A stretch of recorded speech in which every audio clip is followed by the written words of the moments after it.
Tomaremos como ejemplificación la obra El suicidio de Emily Durkheim para el abordaje de este video.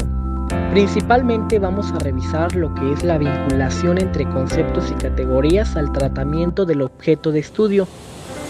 También vamos a ver cómo de manera abstracta nos hablan sobre un problema de investigación, además de qué es la operalización de variables y qué es una definición conceptual.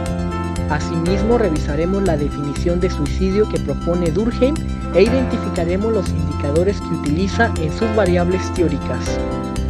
Primeramente, los conceptos son ideas, definiciones o representaciones mentales, y las categorías se refieren a campos semánticos, clases o condiciones del objeto que trata una investigación. En este caso, los conceptos y categorías son importantes para establecer temáticas de investigación y posicionar hipótesis sobre el objeto de estudio.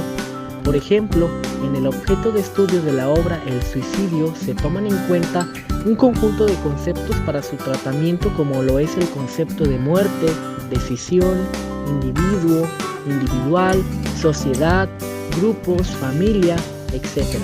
Sus condiciones pudieran ser de género, clase social o de religión, como lo propuso Durkheim.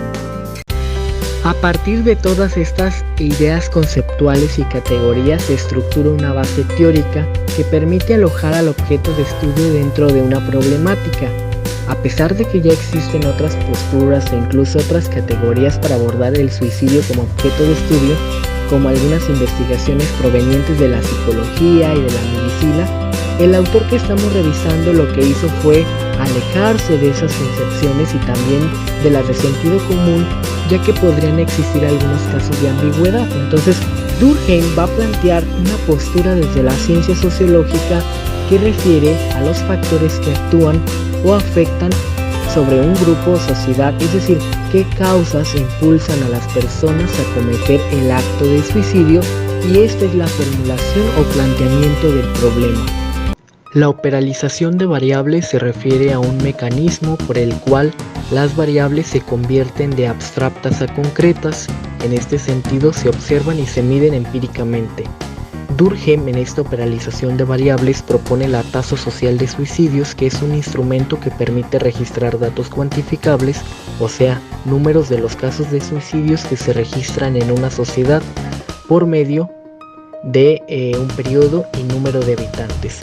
En su estudio, Durkheim hace una comparación de los casos de suicidio de algunos países de Europa y logra observar el crecimiento de este hecho social y sus distancias según el número de orden en cada periodo registrado.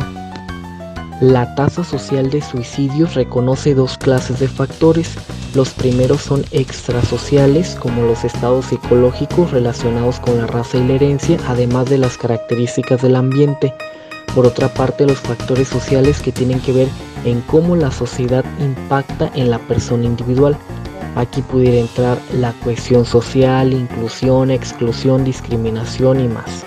Por tanto, una de sus hipótesis que podemos interpretar es que la falta de relaciones sociales se conecta con una tendencia hacia el suicidio.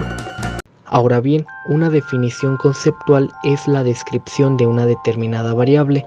En tal caso, Durkheim no define concretamente la variable suicidio, sino que propone la variable tasa social de suicidio, que, como ya comentábamos anteriormente, es el número de casos de suicidios que se registran en una sociedad determinada por un periodo y por habitante. Finalmente, la contrastación empírica de la variable teórica que propone Durkheim puede ser analizada en 4 grupos sociales: las confesiones religiosas, la familia, la sociedad política y los grupos profesionales. Para efectos de este video solo vamos a comentar los indicadores de la variable suicidio que pertenecen al grupo social con respecto a lo religioso.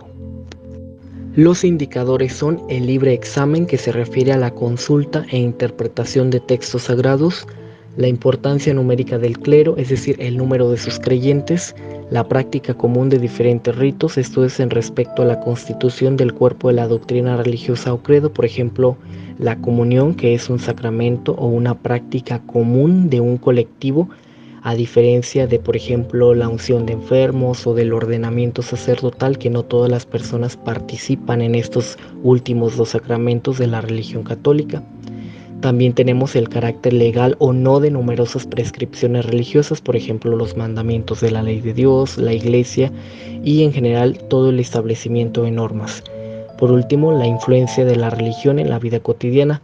Tenemos conocimiento de que en algunas comunidades practicantes de lo religioso reciben una educación especial o distinguida en donde no se pueden tocar determinados temas como los relacionados a la sexualidad, la política o los derechos naturales del ser humano.